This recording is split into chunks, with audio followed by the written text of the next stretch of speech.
안녕하십니까 여러분. 여러분들의 신문 배달부 크립토토마토 오늘 날짜 2019년 3월 16일 여러분들께 인사를 드리고 있습니다. 오늘은 모든 암호화폐 투자자분들의 마음을 설레게 할 수 있는 따뜻한 봄 같은 소식들이 몇 가지가 있는데 한번 같이 보도록 하시죠. 자, 첫 번째는 많은 사람들이 호재로 받아들이고 있는 그런 소식이기도 합니다. CBOE 비트코인 선물 계약 상장을 멈춘다. CBOE는 산하에 있는 CFE를 통해서 2019년 3월 거래에 CBOE 비트코인 USD 선물 계약을 추가하지 않을 것이다 라고 밝히면서 다음과 같이 말했습니다. CFE는 디지털 자산 파생 상품을 어떻게 계속 제공할 계획인 것과 관련해서 접근 방식을 평가하고 있다. CFE는 다음 단계를 고려하고 있지만 현재 비트코인 선물 계약 거래를 추가할 생각은 없다. 그러나 CBOE는 현재 상장되어 있는 비트코인 선물 계약은 계속 거래할 수 있을 것이라고 말했다. 이는 마지막으로 상장된 비트코인 선물이 6월달에 만료됨을 의미한다. 자, 그 반면에 CME는 계속해서 비트코인 선물 거래를 지속을 하겠다라고 이야기를 했습니다. 기사 본문을 잠깐 읽어보면은 CME는 CBOE와 달리 지속적으로 비트코인 선물 계약 상품을 운영할 계획이다. CME의 비트코인 거래량은 CBOE 비트코인 선물 거래량의 2배 이상을 기록하고 있기 때문에 이는 놀라울 것이 없는 상황이라고 부연 설명을 했습니다. 자, 또한 CME 측에서 이런 말도 했습니다. CME의 비트코인 선물 거래량 중에 30에서 35%는 미국 이외의 국가에서 발생한다. 굉장히 많은 양이죠. 이와 관련해서 그는 이 같은 수치는 비트코인에 대한 전 세계 수요와 관심을 나타내는 지표라고 덧붙였습니다. 그리고 또한 암호화폐 선물 거래량 중 50%는 미국 증시가 열리기 전에 이루어진다라고 이렇게 추가로 이야기를 했습니다. 자, 그래서 이런 부분을 두고 어떤 사람들은 호재로 보고 있고 어떤 사람은 아무 의미가 없다라고 이야기를 하고 있습니다. 자, 과연 CBOE가 비트코인 선물 시장 상품을 내놓지 않는다고 해서 비트코인 가격이 올라갈 수 있을지 저희가 지켜보면 알 수가 있겠죠. 자, 지금 암호화폐 전반적으로 좋은 소식들이 계속 들려오고 있습니다. 계속해서 다음 소식을 전달을 해드리자면은 비트코인의 시장 점유율이 코인마켓캡 기준 올해 최저치인 50.8%를 찍었다라고 합니다. 그 전에 54%, 53% 이랬었는데 50%까지 떨어졌고요. 그만큼 관심이 알트코인 쪽으로 몰렸다라고도 볼 수가 있겠는데 구글 트렌드를 보면은 알트코인에 관한 검색량이 갑자기 엄청나게 올라갔다라고 합니다. 지난 12개월과 비교를 했을 때 그 어떤 때보다 더 관심이 높아진 것인데 물론 이것이 구체적인 단어의 검색 결과가 아닌 알트코인이라는 주제의 전반적인 관심을 나타내는 것이라고 하고요. 따라서 이제 모든 알트코인, XRP, 라이트코인, 레이븐코인 등 이런 것들을 검색했을 때도 이 수치에 포함이 된다라고 합니다. 그래도 차트가 높아진 것은 검색량이 많아진 것은 사실이죠. 그리고 이러한 수치는 이런 검색량이 정점을 찍었던 불장, 즉 2017년 말 수준에 가까워져 가고 있다고 합니다. 그러나 구글 트렌드와 일부 알트코인 가격 상승에도 불구하고 알트의 계절이 도래했는지 혹은 하락장이 끝났는지는 아무도 확실히 말할 수 없다라고 제 기사를 마무리를 짓고 있습니다. 자, 그리고 비트코인이 횡보를 하고 변동성이 적어진다. 그러면은 알트코인이 돌아가면서 펌핑을 하죠. 아마 거기에서 많은 사람들이 수익을 노리기 위해서 많은 검색을 한 것이 아닌가 하고 생각이 드는데 이렇게 관심이 다시 살아나는 것 자체가 시장이 살아날 수 있는 그러한 기미가 아닌가 하고 생각을 해봅니다. 자, 그리고 다음 스텔라 소식 잠깐 보도록 하겠습니다. 최근에 스텔라 CEO가 바뀌었죠. 제드 맥켈렙이 CEO였었는데 그 자리를 대신해서 여러분들도 잘 아시는 파이어폭스 브라우저를 개발한 모질라의 전 COO인 드넬 딕슨이 스텔라 재단의 CEO로 취임을 하게 되었습니다. 제드 맥켈럽 같은 경우는 치프 아키텍트라는 새로운 직책을 가지게 되었고 이제 스텔라 내에서 네트워크 프로토콜 개발과 응용 전략에 집중할 계획이라고 합니다. 자, 그 다음에 곧 있으면 머니2020가 열리게 되죠.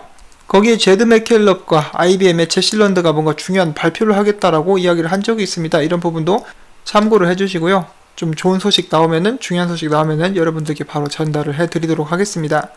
자, 제가 방금 제시 런드에 대해서 잠깐 언급을 해드렸었는데 바로 다음 기사에 그가 이야기한 부분이 나옵니다.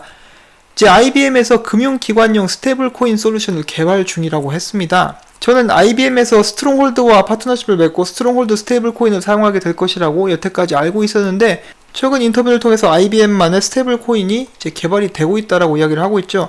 또한 그는 달러 기반 JPM 코인과 IBM의 솔루션을 어떻게 비교하는가라는 질문에 JPM 코인의 폐쇄된 형태와는 다를 것이다라며 IBM의 스테이블 코인은 광범위하게 접근 가능해야 하며 월드와이어가 추구하는 것은 금융기관들 간의 디지털 자산 대체 가능성을 제공하는 것이라고 이야기를 했습니다.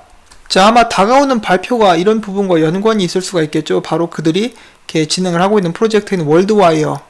또한 이것과 관련해서 스텔라 관련 어떤 소식도 나올 수 있는지 모르겠는데 스텔라 홀더들이 가장 기대를 많이 하고 있는 것은 이 스테이블 코인이 아니라 월드와이어에서 스텔라 코인이 직접 쓰이게 되는 것인데, 자, 정확한 발표는 저희가 아무래도 조금 더 기다려봐야 되겠죠. 자, 다음에는 최근에 혼자서 불장 가고 있는 코인이 있죠. 바로 바이낸스 코인입니다. 앞으로는 이 룸 네트워크에서 개발되는 게임에 바이낸스 코인이 결제로 사용이 될 수 있다고 합니다. 더불어서 룸 코인도 같이 시너지 효과로서 상승할 수 있는 그런 기대가 된다라는 기사였습니다.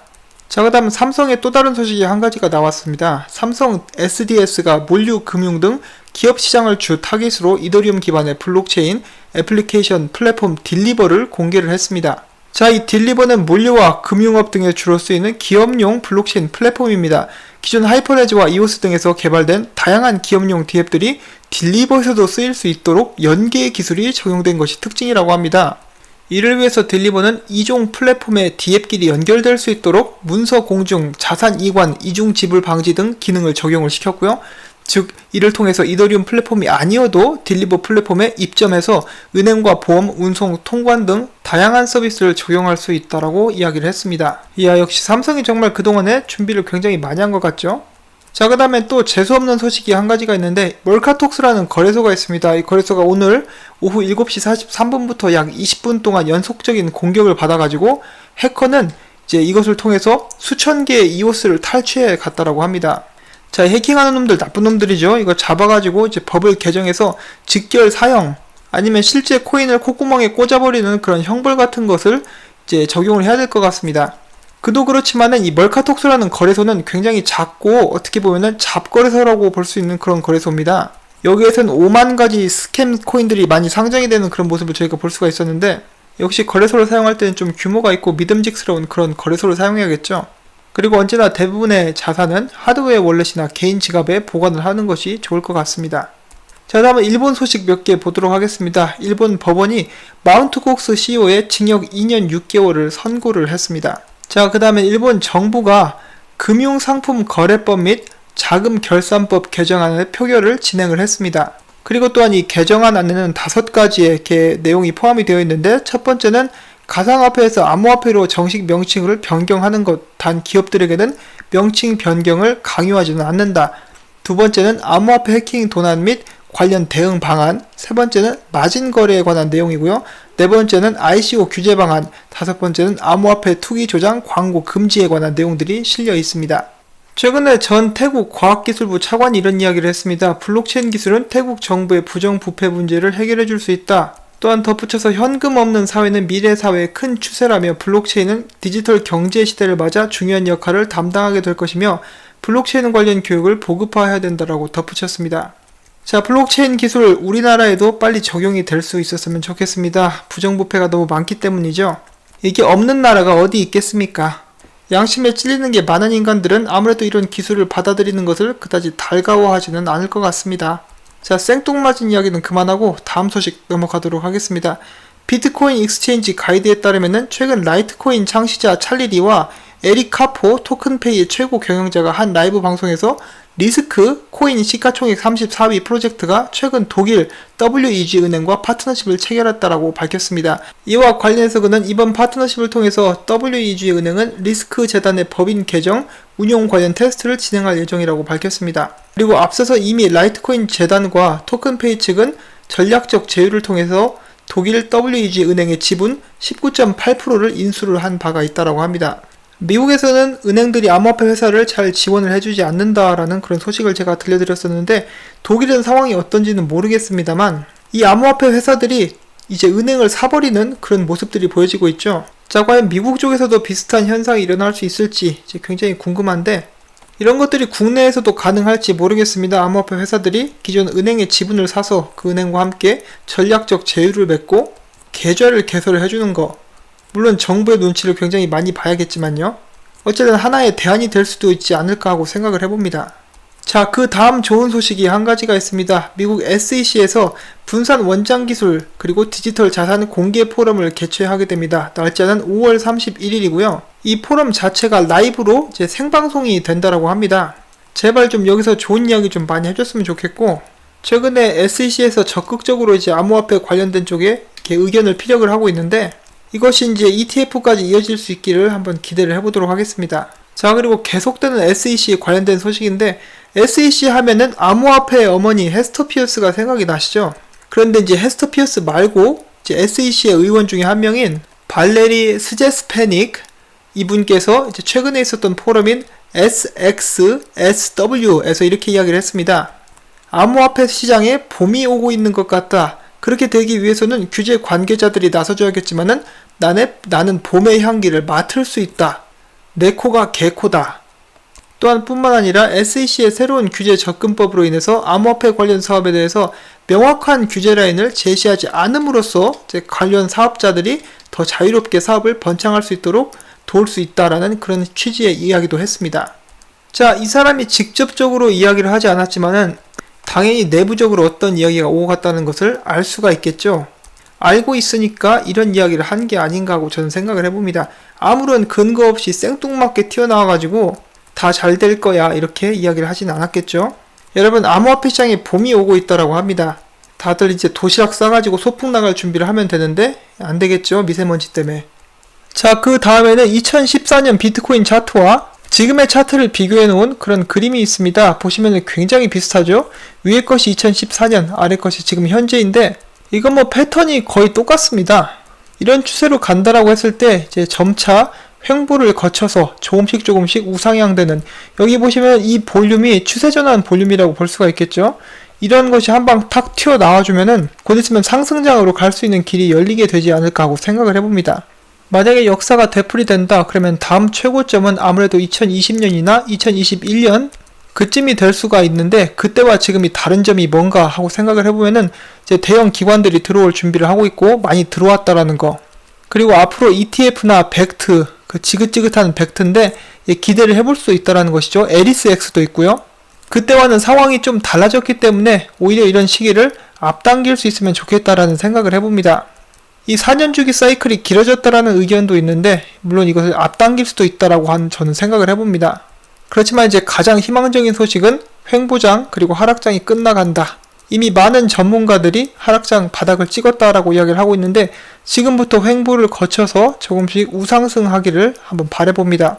자, 그리고 2014년도와 지금의 차이점, 이제 그때와는 달리 이제 암호화폐가 조금 더 많이 대중화가 되었고 암호화폐로 결제를 할 수 있는 곳들이 많이 늘어나고 있다는 것이죠.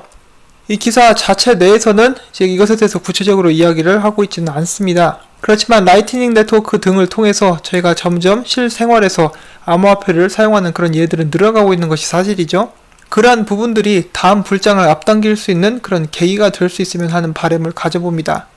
자, 그리고 또 이름을 들으면은 꽤 지긋지긋한 벡트, 이러다가 이제 계속 뭔가를 미루는 사람들이 너 자꾸 이러면 나 벡트 해버린다라는 신조어가 생길지도 모르겠습니다.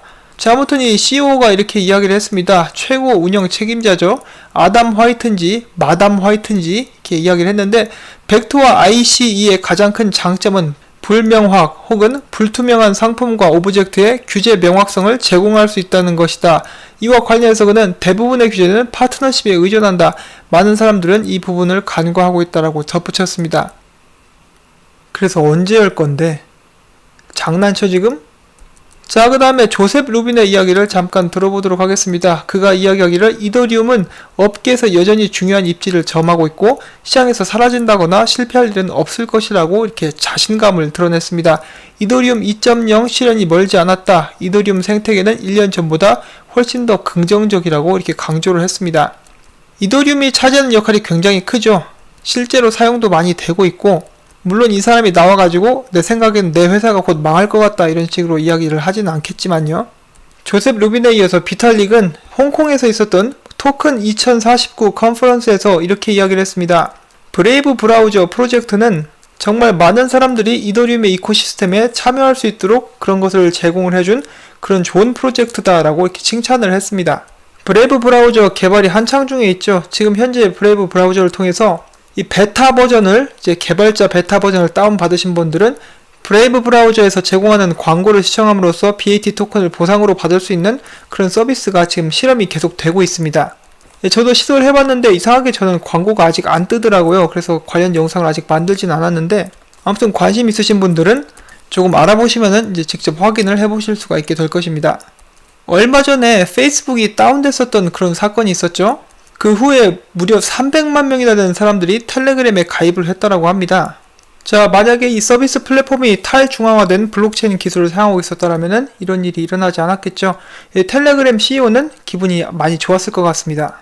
최근에 또 엔진코인에 대해서 말이 많은데 많은 사람들이 이제 엔진코인에 대해서 알게 되었고 여기는 이 사람 역시 엔진코인을 사용할 수 있는 곳들이 더 많아질 것이다 라고 이렇게 이야기를 하고 있습니다. 그러자 어떤 사람이 답글을 답니다. 그런데 왜 엔진코인 개발팀은 엔진코인을 덤핑하고 있지? 그래서 주소를 눌러보면은 엔진코인을 팔고 있는 그런 모습이 보여졌다라고 합니다. 실제로 지금 이 엔진코인에 대해서 말이 많은 이유 중에 하나가 이 삼성 갤럭시 S10을 이제 열어보면은 엔진코인이 탑재가 되어 있지는 않죠. 엔진코인 지갑이 탑재가 되어 있지는 않죠. 그래가지고 다운을 받아야 돼서 사람들의 기대와 사람들의 소문과는 약간 다른 그런 모습을 보여주고 있다라고 해서 약간의 논란이 있는 그런 상황입니다. 자, 그 다음에는 재밌는 짤 몇 개 보도록 하겠습니다. 지금 보시는 자판기는 시빅에서 만든 암호화폐 맥주 자판기입니다. 갈증 나시는 분들은 여기서 암호화폐로 이제 맥주를 사서 드시면 될 것 같고요. 자, 그 다음에 보고 계시는 사진은 두바이에 있는 한 서점이라고 합니다. 이 서점 안에는 비트코인이라는 그런 잡지가 있죠. 이 잡지 하나면 비트코인에 대해서 많은 것을 이해할 수 있게 되는 그런 많은 정보를 담고 있는 것처럼 보이고요. 비트코인에 대해서 설명을 하고 사고 파는 법, 어떻게 채굴을 하는 법, 그 등등의 그런 정보들을 담고 있는 그런 책인 것 같습니다. 자, 여러분 오늘 비트코인 가격이 조금 올랐죠? 3,900불대에서 다시 한번 움직이면서 다시 한번 4,150불대 그 저항선을 두드릴 준비를 하고 있습니다. 참고가 될지는 모르겠지만은 여러분들께서 2014년 차트를 보시면은 이제 비슷한 시기에서 계속 보면 상승하기 전에 크게 한번 떨구는 모습을 볼 수가 있습니다. 마찬가지로 지금 좀 튼실한 모습을 보여주고 있는 비트코인인데 이게 과거에도 그랬다시피 이렇게 잘 나가는 듯 하다가 한번 이렇게 내리 꽂을 수 있다라는 거 이제 항상 염두에 둬야겠죠. 그렇지만 비트코인의 최종 정착지는 어딥니까? 바로 달러라는 것을 말씀을 드리면서 오늘 영상을 마치도록 하겠습니다. 제가 준비한 정보들이 여러분들께 도움이 되셨다면 꼭 구독과 좋아요 그리고 주말인데도 수고한다 라는 의미에서 광고 시청을 처음부터 끝까지 꼭 부탁을 드리고 싶습니다. 여러분들 한 분 한 분께서 봐주시는 광고 덕분에 제 채널이 유지가 되고 있습니다. 행복한 주말 보내시기를 바라시면서 저는 다음에 새로운 소식 가지고 찾아뵙도록 하겠습니다. 안녕히 계십시오.